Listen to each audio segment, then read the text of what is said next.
Hi, everyone. My name is Rachel, and I'm a content marketer at TurboTenant.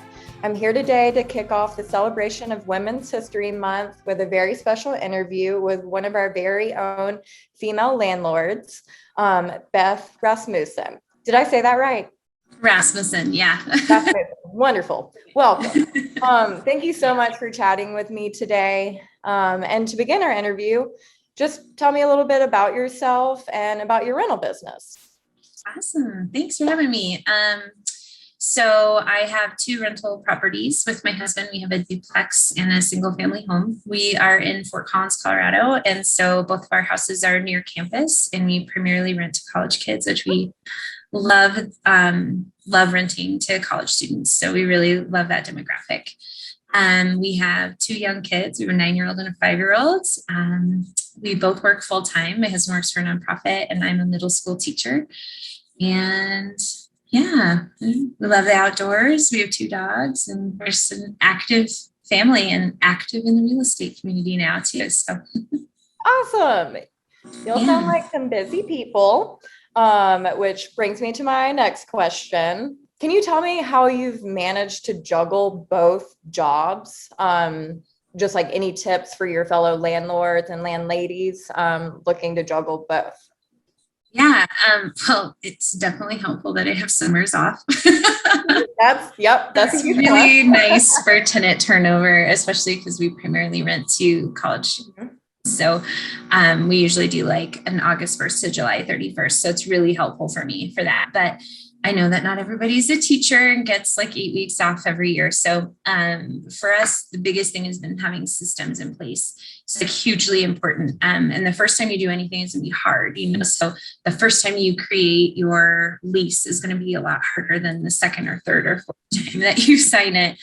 And so just remembering that like you're putting in the time up front, but that when you go to re-sign that lease next year, it's going to be a lot easier. And so having those systems are in place have been really helpful. TurboTenant has been super helpful for us, especially like marketing our properties. It's so easy that you can market on so many websites through just one platform. So we have really loved that. And I think just in general, like every job has busy and low seasons, where there's accountant, it's tax season. If you're a teacher, it's summer is off, it's my low season. And so trying to take advantage of those times within our W-2s and trying to be like, well, things are slower at work right now for me. So I'm going to revise the lease for next year right now. Even I'm just anticipating that I'm going to need to make some edits, or I want to take some better pictures of the property, or I want to call that electrician I've been putting off calling so long. Yeah. And I just think like all jobs have transferable skills for landlording, like it doesn't really matter job you have, like those are assets to you when it comes to being a landlord. And so just because I'm an English teacher and it's like, well, yeah, I don't analyze poetry as a landlord, but I read religiously to learn about landlording, and so it's a transferable skill. So yeah, I definitely agree that there's always transferable skills from one career to another. Love it. Great words of wisdom. So kind of changing topics here. What does it mean to you to be a woman in the property investment space? So I think for me to be a female landlord it's really powerful because when I really think about it, 50 years ago, a woman couldn't even get a credit card without her husband's signature on the application, and I can buy a rental house, on my own completely. And I can manage it on my own too. And it's just really cool when I look back on my family and, my grandmother, my great-grandmother, my mother, none of them even had careers or got to go to school or anything really, and they had important roles of raising their families, but they didn't get to chase their passions. And I feel so fortunate to be able to have 2 careers that I love. And also I'm very fortunate that I have a 9-year-old daughter. And I think about things like right now on my nightstand, I'm reading, it's a real estate investment book called The Only Woman in the Room. Oh. Stories of female real estate investors, like little short stories of them giving their own tips and advice for that. And the conversations we've had since that book has been on my nightstand, even like she was like, what does that mean to be the only woman in a room? What does it And we've been having these really cool, just authentic conversations. And what's so neat about it for me to see is that she doesn't understand it. Like, she was like, what are you talking about? Like, you manage the rental houses. Like, women don't typically do that. And so it's so cool for me to see like this progression of things, and that for this next, like, my generation is paving the way for her generation, and that it's not going to be atypical for her when she's older to have as many female entrepreneurs and real estate investors. And it's really neat to see that, like, in one generation, like, my mom couldn't get a credit card without her husband's signature. And now my daughter, like, can't even fathom that women wouldn't be allowed in a space, Beautiful answer. I love that. That moved me. Oh. Thanks. So yeah, that was very powerful. Okay, so let's kind of continue down that path. So as a female landlord, have there been any difficulties you've had to overcome in your time? Yeah, as a landlord. I mean, I think every landlording situation, there's always going to be like kind of weird situations sometimes when you're a landlord. And I don't know if those are because of my gender or if it, personality, or we chose tenant or whatever. I think for me, like, I had this limiting belief that, like, well, I could never be a landlord because I'm not handy. Like, I don't know how to fix a broken sink or whatever. Like, I don't know how to use power tools. And so I had this like limiting belief that, like, I couldn't do it because I didn't know how to do those things. And it's absolutely not true. There's like this saying in real estate investment of who, not how. And it's like, what? I may not know how to fix the garbage disposal, but I really know how to use Google and how to call people who know plumbers that are excellent. And I know how to run the numbers on my properties so that it works and I can account for maintenance and repairs. Mm-hmm. So, especially working full time too, like my husband and I, it's like, there are jobs where it's like, well, we could totally paint the exterior of that house. Yeah.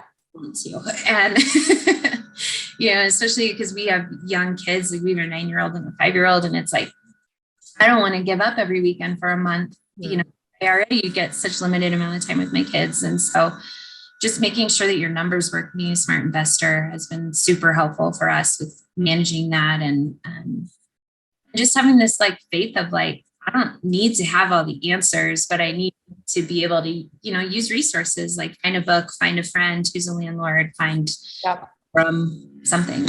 Yeah. Awesome. So yeah, we're essentially talking about like how to go about educating yourself. So can you give me a little bit more on that in your time as a property investor? How have you really sought out education on everything you need to know in the rental real estate space? Yeah, well, so basically I knew nothing. That's okay. That's why we're here. Like up to like maybe like a year ago, I didn't know anything. And I was finally my husband and I were talking one day and I was like, I'm sick of like living paycheck to paycheck. I'm sick of not knowing where our money is going. I'm sick of not like really understanding, like, do we have stuff saved for retirement? Do we have enough money to like pay for our kids to go to college someday? Like, I just don't even understand any of this. And we both have English degrees. My husband used to be an English teacher too.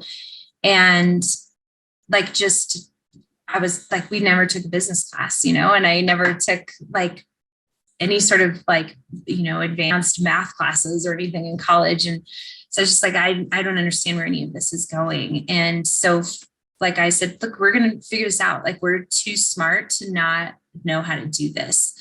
And so I said, you're going to read a book and I'm going to read a book and we're going to get together and we're going to share out what we learned. And so with that started and we just have kept going. And I have read more books this year than I probably have in a very long time.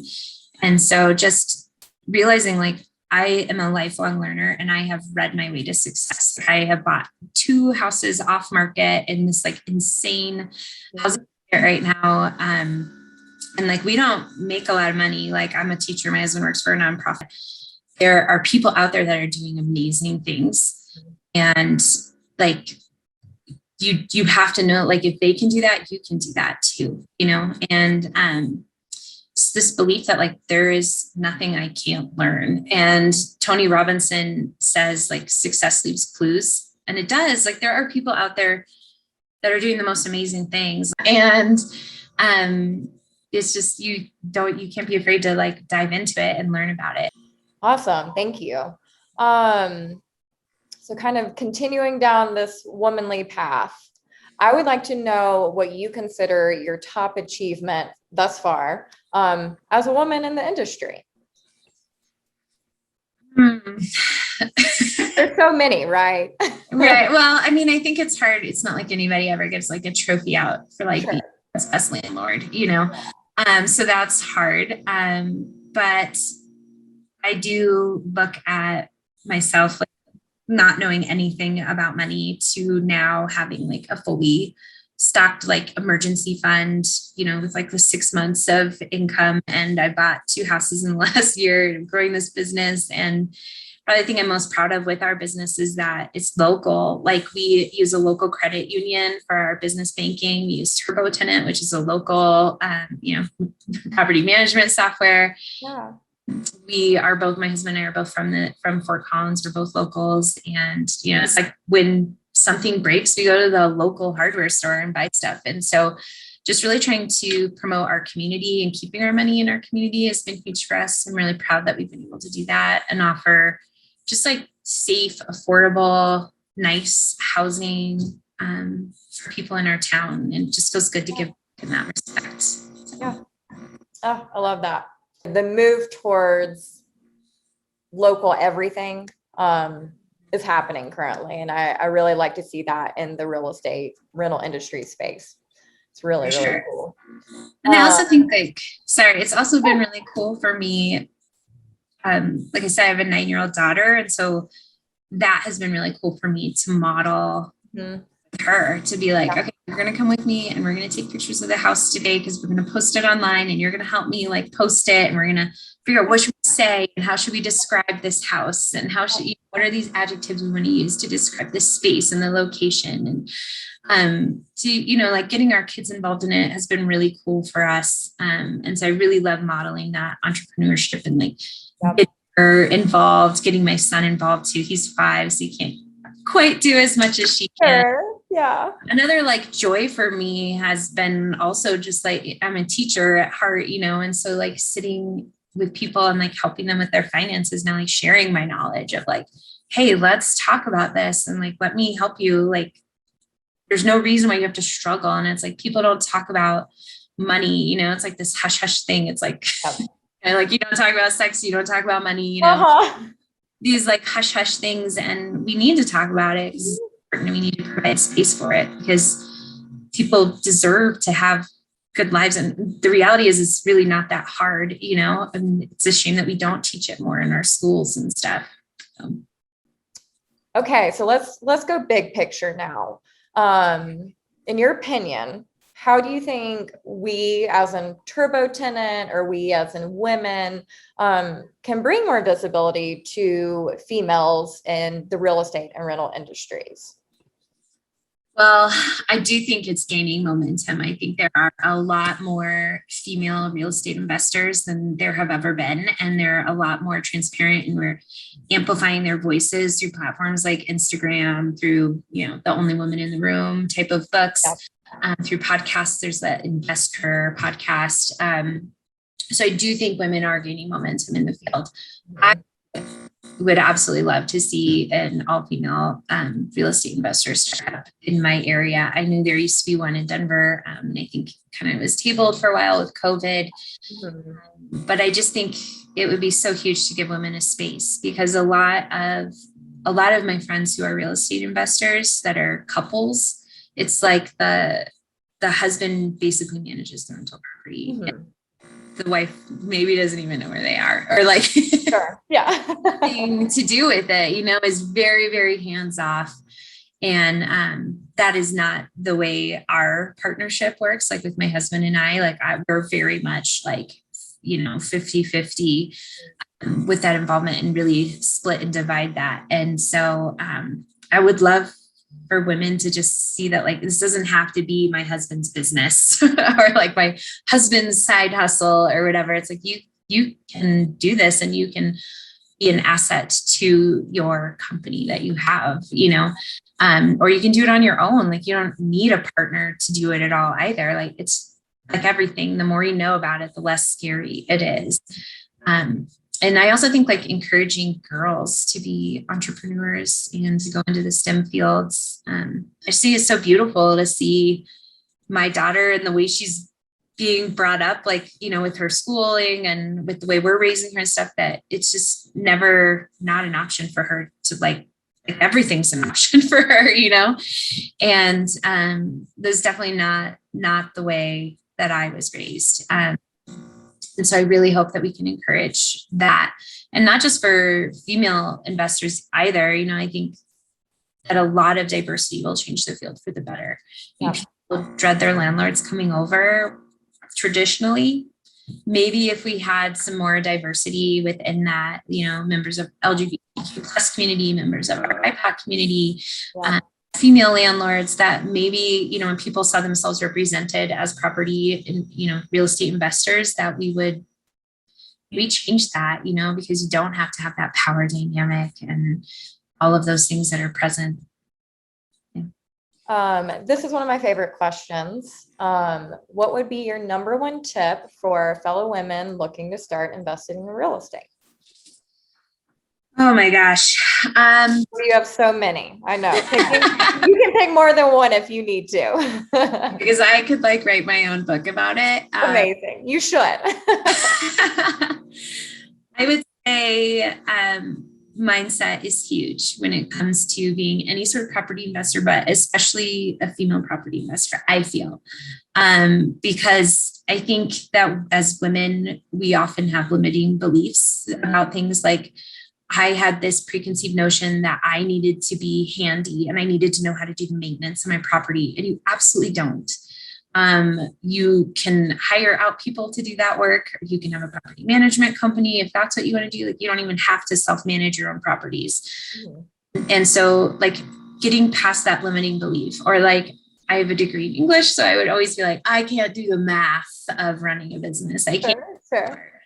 And that's absolutely not true. Like, thank God we have things like Google Sheets and Excel that can do that math for me. And I just need to be able to read the book to understand, like, what does ROI stand for? Yeah. What does cash on cash return?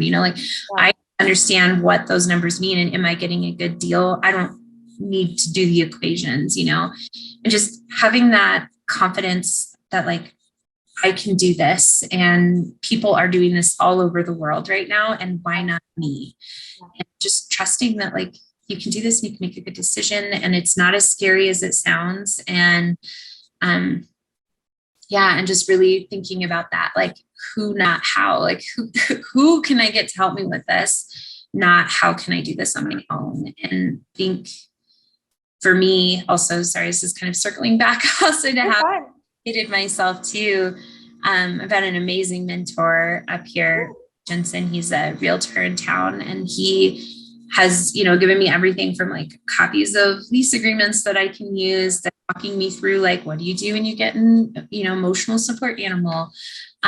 So having mentors is helpful too. And real estate investors really like to talk about their journey, and like we really like to share. And I would say in general, people really like to help out. And so as much as you can have, like a mentor, go to the meetups or whatever you can do, like people want to help you. They do. And again, it's being a real estate investor, money is one of those things people don't want to talk about, and it's really like something people want to, so don't be afraid to ask. Awesome. Great tips. I just want to know more about where you see your rental business in 5 to 10 years. What is your hope? What are your hopes and dreams for your rental business?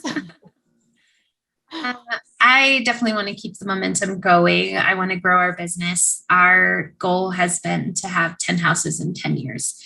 And so you get basically one house a year, every year for 10 years, and you wait for those rents to grow and, appreciate in value and the houses to appreciate. And then you're a millionaire essentially, which works out perfectly for us because we have a 9-year-old and a 5-year-old. And so that'll come right around the time when we need that to help them out with college. I would love to be work optional in 5 to 10 years, my husband and I both, if that's something that we can do. And 10 is kind of our lowball number, but I mean, if we can do more than that, great. So we'll just kind of see how it goes.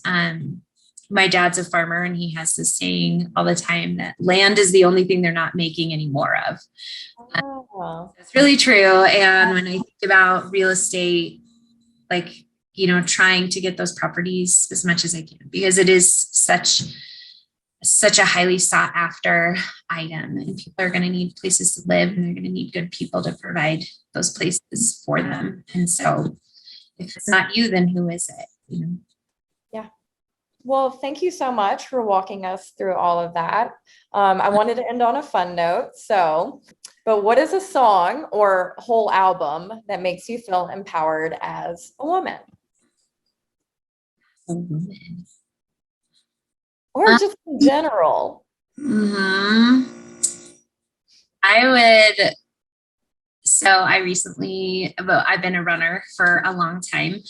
And I recently started running with my daughter. She's run 2 5Ks now. And it is the absolute best thing that I've done as a mom is train for and run these 5Ks with my daughter. Is cry every time we do a race, tears streaming down my face. And she has been super into Beyonce's Who Run the World girls. And so it's been kind of our hype up song.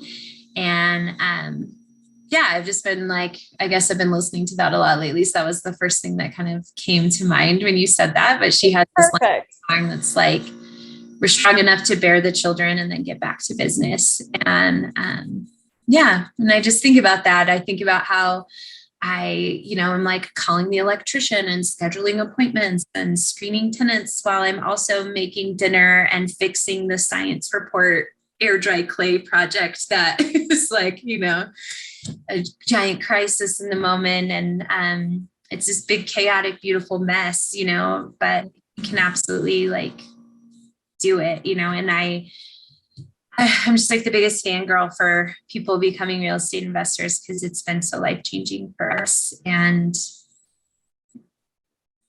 awesome. Love it. That was the perfect song. I'm probably going to go listen to it after this interview. Beth, thank you so much for sharing your wisdom with us today. I really hope all of our viewers found this as insightful as I did. I know that I'm leaving this interview feeling empowered and ready to take on the world of real estate. Happy Women's History Month, everyone, and we'll see you next time.